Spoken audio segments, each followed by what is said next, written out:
বিগত 8ই সেপ্টেম্বর কেন্দ্রীয় শহীদ মিনারে গণঅভ্যুত্থানের এক দফা তথা ফ্যাসিবাদী ব্যবস্থার বিলোপ এবং নতুন রাজনৈতিক বন্দোবস্ত বাস্তবায়নের লক্ষ্যে 55 সদস্য বিশিষ্ট জাতীয় নাগরিক কমিটি আত্মপ্রকাশ করেছিল। জাতীয় নাগরিক কমিটির প্রাথমিক কাজ হিসেবে ঘোষিত 8 দফা কর্মসূচির 2য় দফা তথা ছাত্র জগতের উপর নির্যাতন হত্যার লক্ষ্যে জড়িতদের বিচারের আওতায় এনে শান্তি কর্মসূচি গ্রহণ করা বাস্তবায়নে জাতীয় নাগরিক কমিটি ছাত্র নাগরিক অভ্যুত্থানে শহীদ আহতদের পরিবারকে বিনামূল্যে আইনি সহায়তা প্রদান শুরু করেছে। ছাত্র নাগরিকের অভ্যুত্থানের হত্যাকাণ্ডের শিকার হওয়া 2 জন শহীদের পরিবার আজ জাতীয় নাগরিক কমিটির মাধ্যমে আন্তর্জাতিক অপরাধ ট্রাইব্যুনালে মামলা দায়ের করেছেন। আমরা শহীদ পরিবার সহিত মামলা দায়ের প্রক্রিয়ায় আইনি সহায়তা প্রদান করেছি।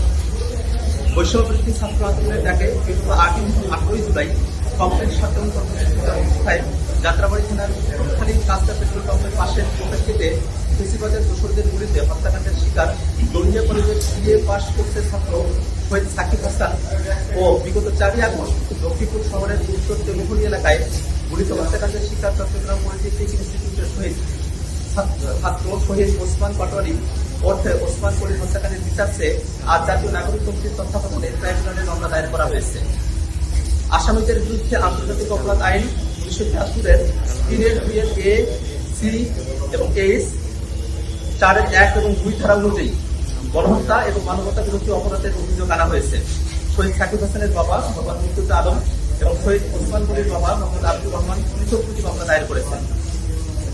যেসব শহীদের পরিবার এখনো আইনি লড়াইয়ে যুক্ত হয়নি কিংবা বিভিন্ন কারণে মামলা দায়ের করতে পারেনি তাদেরকে ট্রাইব্যুনালে মামলা দায়ের করতে আহ্বান জানায় জাতীয় নাগরিক কমিটি। আমরা মামলার তদন্তের অগ্রগতি পর্যবেক্ষণ করব এবং বিচার শুরু হওয়ার পর আইনের কাঠামোর মধ্য থেকে শহীদ পরিবারকে আইনি প্রক্রিয়ায় সহায়তা সহযোগিতা অব্যাহত রাখব। এছাড়াও এই অভ্যুত্থানে আহতদের পক্ষে মামলা দায়ের পরিচালনা ও বিচার প্রক্রিয়ায় যুক্ত থাকার মাধ্যমে সার্বিক সহযোগিতা প্রদান করবে জাতীয় নাগরিক কমিটি।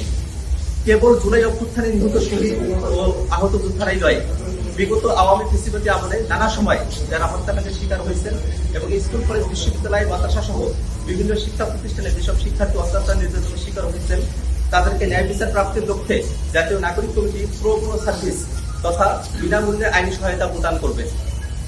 তবে অগ্রাধিকার ভিত্তিতে অভ্যুত্থানের শহীদদেরকে প্রাথমিক সার্বিক আইনি সহায়তা প্রদান করবে। সেই লক্ষ্যে নিম্নোক্ত ব্যক্তিকে জাতীয় নাগরিক কমিটির সদস্য যুক্ত করা হয়েছে।